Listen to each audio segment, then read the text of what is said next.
ও আমার কলিজার যুবক, আল্লাহর আদালতে দাঁড়াইয়া হিসাব দেওয়ার ভয়, এত বড় আল্লাহর ভয় নিয়া বাঘের বাচ্চা হযরত ওমর খেলাফতের দায়িত্বে যখন বসছেন, যেই ওমরের দেখলে শয়তান পালায় যায়, সেই ওমর খেলাফতের দায়িত্বে আছে। একদিন বিবি সাহেবা বলে, ও খলিফাতুল মুসলিমিন, সামনে ঈদ আসতেছে, আমাদের বাজার সদায় না লাগলেও আমার বাচ্চার কিছু পোশাক লাগবে, কিনা দাও।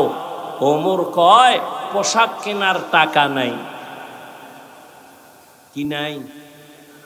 পোশাক কেনার টাকা নাই। বিবি পরামর্শ দেয়, তাহলে একটা কাম করেন। কি? অর্থ মন্ত্রণালয়ে চিঠি লেখেন, আপনি তো অর্ডার দিলেই হবে, আগামী 1 মাসের অগ্রিম বেতন যেন দিয়া দেয়। বুঝেন বুঝেন কি? আগামী 1 মাসের অগ্রিম বেতনটা যেন দেয়। হযরত ওমর বিবির কথা শুইনা অর্থ মন্ত্রণালয়ের দায়িত্বে নিয়োজিত আবু ওবায়দা ইবনুল জাররাহ রাদিয়াল্লাহু আনহু তাকে চিঠি লিখলেন, আবু ওবায়দা, আমার আগামী মাসের 1 মাসের বেতন অগ্রিম দাও। বাহক চিঠি নিয়ে চলে গেলেন। আবু ওবায়দা চিঠি দেখা কান্না শুরু করছে। আবু ওবায়দা কান্না করে কইরা তিনি একটা চিঠি লিখলেন উল্টা, খলিফাতুল মুসলিমিন, আমার চিঠির জবাব দেন। বাহক ওই চিঠি নিয়ে ওমরের দরবারে আবার দাঁড়ায় গেল। খলিফাতুল মুসলিমিন হযরত ওমর চিঠি হাতের মধ্যে নিয়ে দেখে আবু ওবায়দা চিঠির মধ্যে 2টা প্রশ্ন করেছে। কয়টা? 2টা প্রশ্ন করিয়া লেখছে, এই 2 প্রশ্নের জবাব যদি দিতে পারেন, আমি 1 মাসের অগ্রিম বেতন নিয়ে আমি নিজে আসব। 1 নম্বর প্রশ্ন, আপনি যে অগ্রিম 1 মাসের বেতন চাইলেন, বলেন আপনি আগামী মাস বাঁচবেন কিনা গ্যারান্টি? আগামী 1 মাস বাঁচবেন কিনা গ্যারান্টি দেন। 2 নম্বর প্রশ্ন, আপনি যে চেয়ারে বইছেন ক্ষমতায়, আগামী 1 মাস আপনি ক্ষমতায় থাকবেন কিনা, জনগণ রাখবে কিনা, গ্যারান্টি দেন। আগামী 1 মাস ক্ষমতার চেয়ারে থাকার গ্যারান্টি আছে? আগামী 1 মাস আপনি ক্ষমতার চেয়ারে থাকবেন না জহুরের আগে ভাগবেন? বলার কোন উপায় আসেনি। ওমর চোখের পানি ছেড়ে কান্না করেন আর বলেন, হে মালিক, এমন আবু ওবায়দা আমার অন্তর চোখ খুলিয়া দিল, তুমি আমারে হেফাজত করেছো। আবু ওবায়দা ইবনুল জাররাহকে তুমি কবুল করে নাও। এটা কেমনে সম্ভব? ক্ষমতায় বইয়া এত ভয় আমার, আল্লাহর আদালতে হিসাব দেওয়ার ভয় যদি থাকে, এখনো সেটা সম্ভব। বাংলাদেশে বর্তমানে আলেম আছে চেয়ারম্যান, কথা কন, আপনাকে জানা মতে আছে না? যেমন হেদায়েতুল্লাহ আজাদী বাংলাদেশের আলোচক বক্তা, বর্তমান রানিং চেয়ারম্যান। বিবারিয়া আছে আমজাদ হোসেন আশরাফি, নাই? নোয়াখালী আছে হাফিজি হুজুরের জামাতা খালেদ সাইফুল্লাহ দামাত বারাকাতুহুম। সাইকেলে চালের বস্তা লইয়া বাড়ি যাইয়া মেপে মেপে সরকারের বরাদ্দ করা চাউল দিয়ে আসে। আলেম ওলামারা জনগণের দায়িত্ব যদি নেয়, আলেম টুপিওয়ালা পাগড়িওয়ালা তসবিওয়ালা যদি জনগণের দায়িত্ব নেয়, কিছু হবে না হবে জানি না, তবে চুরি হবে না, দুর্নীতি হবে না। সিলেটের যুবক, বাংলাদেশের বিজয়ের পতাকা, শাহজালালের এই জন্মভূমি, মাতৃভূমি সিলেট, শাহজালালের এই পুণ্যভূমি, এখান থেকেই বাতিলের পতন হয়েছে, হকের পতাকা উঠছে।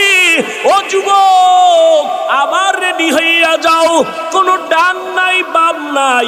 উলামায়ে কেরাম আমাদের যেদিকে দেখুন ডাক দিবে, সিলেটের থেকেই আবার হকের পতাকা নিয়ে যুবকেরা ময়দানে নামার জন্য তৈরি আছো কিনা বলো? নারায়ে তাকবীর।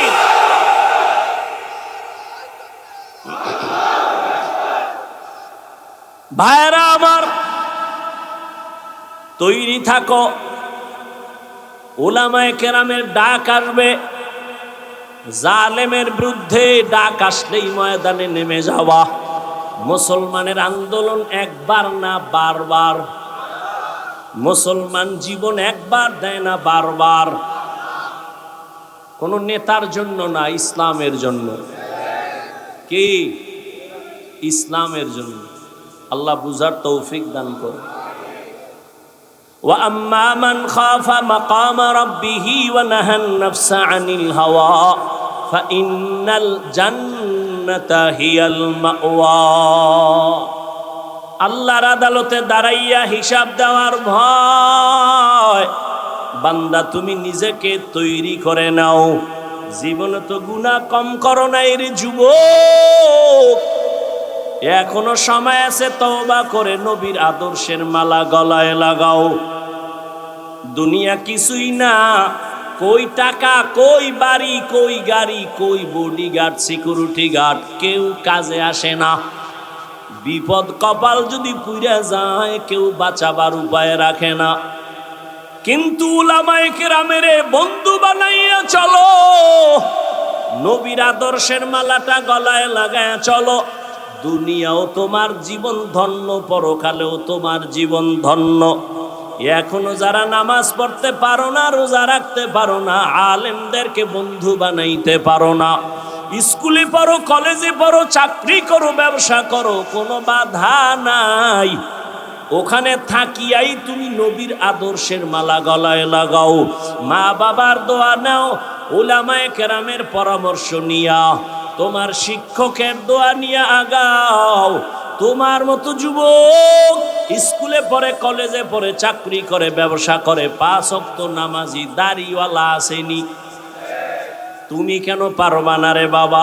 তুমি যতদিন পর্যন্ত নিজের মধ্যে নবীর আদর্শ নিয়ে আসবা না, ততদিন পর্যন্ত তোমার দ্বারা এই জমিনে নবীর আদর্শ কায়েম হবে না। তুমি যতদিন পর্যন্ত ইসলামের পরিপূর্ণ আমলের মধ্যে নিবা না, তোমার দ্বারা এই জমিনে ইসলামের পূর্ণতা আসবে না। যতই চালাকি করো, আল্লাহ পাক দুনিয়াদার, অন্তর নষ্ট, বেআমল এদের হাতে ইসলামের পতাকা দিবেন না। শাহজালালের মতো পাগড়ি লাগাও, হাতে লাঠি নাও, আল্লাহর মুহাব্বতের বন্ধনে নিজেকে তৈরি করো। বিজয় মুসলমানেরই হবে ইনশাআল্লাহ। স্কুলে পড়া কি বন্ধ করবা? আমি বলছি স্কুল ছেড়ে দাও, স্কুলে পড়ো, চাকরি করো, ব্যবসা করো, যা করো। স্কুলে পড়িয়ে কি নামাজ পড়নেওয়ালা ছাত্র নাই? তুমি পারবা না কেন? তোমার মতো যুবক চাকরি করে, ব্যবসা করে, নামাজ পড়ে নাই? RAB, army, police, BDR, doctor, professor, OC, DC, SP, অভাব নাই, ব্যবসায়ী, চাকরিজীবী। আল্লাহর কাছে তওবা করো। মরে তো যাবই, মানুষ হইয়া মরি। কি মুসলমান হয়ে আল্লাহর কাছে যেন কিছু পেশ করতে পারি। আল্লাহ তৌফিক দান করেন।